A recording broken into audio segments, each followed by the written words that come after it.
आइए पाठकों, आप सभी का अपने इस channel Gurukul coaching centre Hindi special में हार्दिक स्वागत एवं अभिनंदन है। आज इस वीडियो में नागार्जुन का जीवन परिचय के बारे में हम लोग जानेंगे और समझेंगे। इनका जीवन परिचय इस वीडियो में आपको मिलेगा। श्री वैद्यनाथ मिश्र यानी नागार्जुन का जन्म दरभंगा जिले के सतलखा ग्राम में सन 1911 ईस्वी में हुआ था।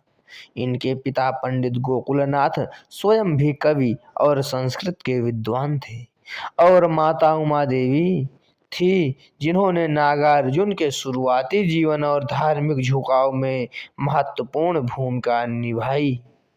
इनका प्रारंभिक जीवन अभावों का जीवन था। जीवन के अभावों ने ही आगे चलकर इनके संघर्षशील व्यक्तित्व का निर्माण किया।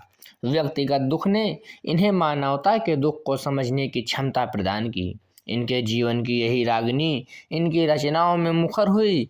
5 नवंबर सन 1998 ईस्वी को इनकी मृत्यु हो गई। इनका साहित्यिक परिचय देखिए। इनके हृदय में सदैव दलित वर्ग के प्रति संवेदना रही है। अपनी कविताओं में ये अत्याचार पीड़ित त्रस्त व्यक्तियों के प्रति सहानुभूति प्रदर्शित करके ही संतुष्ट नहीं हो गए, बल्कि उनको अनीति और अन्याय का विरोध करने की प्रेरणा भी दी। नागार्जुन जीवन के, धरती के, जनता के तथा श्रम संबंधी रचना करने वाले कवि थे, यानी ये जमीनी कवि थे।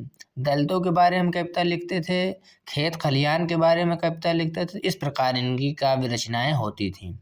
इनकी प्रमुख रचनाएं नई पौध, बाबा बटेश्वर नाथ, पार, पारो, युगधारा, प्यासी, पथराई आंखें, तुमने कहा था, रत्नगर्भ, आसमान में चांद तारे आदि इनकी प्रमुख रचनाएं हैं।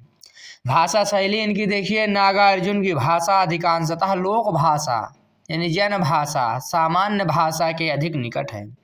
सांस्कृतिक, पाली और प्राकृतिक भाषाओं के ज्ञाता होकर भी उनमें पांडित्य प्रदर्शन की लालसा नहीं रही। यानी पांडित्य माने विद्वान का प्रदर्शन, यानी विद्वानता का कुछ लोग प्रदर्शन करने लगते हैं ज्ञान होने के बावजूद, लेकिन ये प्रदर्शन करना उचित नहीं मानते थे। सांस्कृत्य माने संस्कृत से संबंधित। पाली और प्राकृत भाषाएं वे होती हैं। पाली और प्राकृत यानी संस्कृत से विकसित प्राचीन भारतीय भाषाएं हैं। पाली मुख्य रूप से बौद्ध धर्म के ग्रंथों की भाषा है, जबकि प्राकृत जैन धर्म और अन्य स्थानीय बोलियों के लिए इस्तेमाल होने वाला व्यापक शब्द है। वे हिंदी, मैथिली के अलावा संस्कृत, पाली, प्राकृत और बांग्ला के भी ज्ञाता थे और इन भाषाओं में मौलिक रचनाएं की और अनुवाद भी किए। इस प्रकार से नागार्जुन जी की भाषा शैली भी समाप्त हो गई। तो आपको जीवन परिचय, भाषा शैली, साहित्यिक सेवाएं और प्रमुख रचनाएं पढ़ लेना है और समझ लेना है। आप सभी का Gurukul coaching centre Hindi special में जुड़ने के लिए धन्यवाद। आप लोग इसी प्रकार विश्वास बनाएं, इस चैनल को और लोगों तक शेयर करें, बच्चों तक शेयर करें, पाठकों तक शेयर करें, जिससे वे भी लाभान्वित हों। और आप लोग सब्सक्राइब करके इस चैनल को हमारा भी मनोबल बढ़ाने का कार्य करें। आप सभी का हार्दिक धन्यवाद।